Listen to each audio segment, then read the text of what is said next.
what that's all about. Shall we kick the Met Police, who are often down? Because they have been ridiculous, haven't they? So apparently the Met Police are now investigating Israel over alleged war crimes, because surely that is in the remit of all UK taxpayers' police force.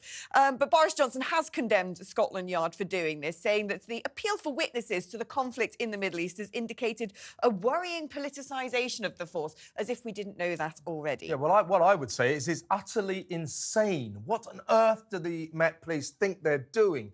You know, they try to deny that they're political. Oh, you know, we treat everyone the same. Well, we've been going, hang on a second, you seem to be down on the Israelis, but not so much on the pro-Palestine marches. Now this is just nonsense. And also, it's an outrage, because we pay for the police force, and I don't want them investigating foreign wars. What the Met Police have said, we've got to give Scotland Yard their you know, their response, haven't we? That it's their duty to assist the international criminal courts because they're looking into all the events which have taken place since October the 7th, and that will come to trial in The Hague at no point in the future that we're alive, no doubt.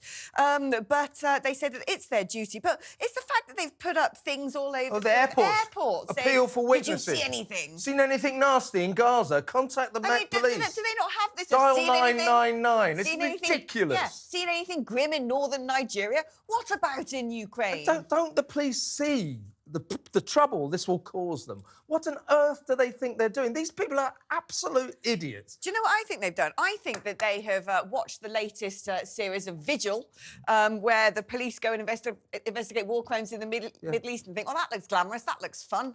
Yeah, I want to do that. Yeah, well, knowing the Met Police, just like they did when journalists were accused of phone hacking and using nefarious methods, and they set up the biggest crime investigation in Met Police history. 300 detectives working on trying to find out whether or not journalists might have hacked phones. And how many journalists did they convict of those crimes? Very, very few. And they've already got 40 referrals of people who say they've seen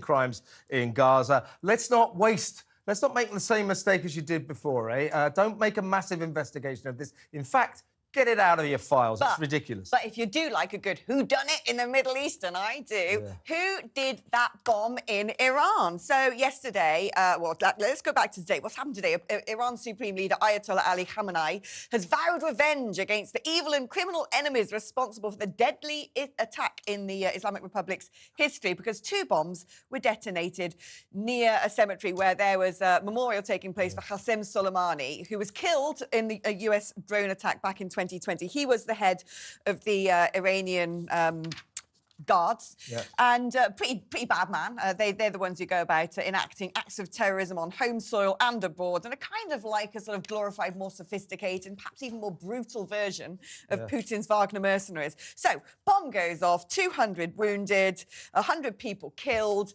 and nobody knows who done it. Russia! That's what I'm hearing.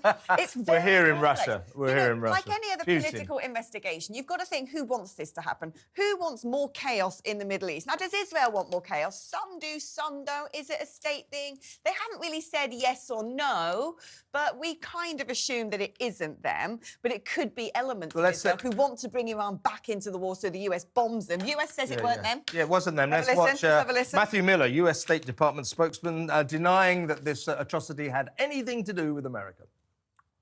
The United States was not involved in any way, and any suggestion to the contrary is ridiculous. And number 2, we have no reason to believe that Israel was involved in this explosion.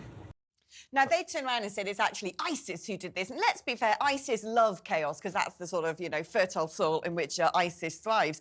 But the person who loves chaos the most, no doubt, is Vladimir Putin, who likes selling weapons to Iran, who likes seeing all the sort of 80% of the world's cargo getting snarled up in the Red Sea and tensions inflamed so no one's looking at Ukraine, precipitating energy crises so he can fund his illegal war. And, you know, there's a lot of reasons. Question is, though, what will Iran do? What will Iran do? What will Iran do? We await with bated breath.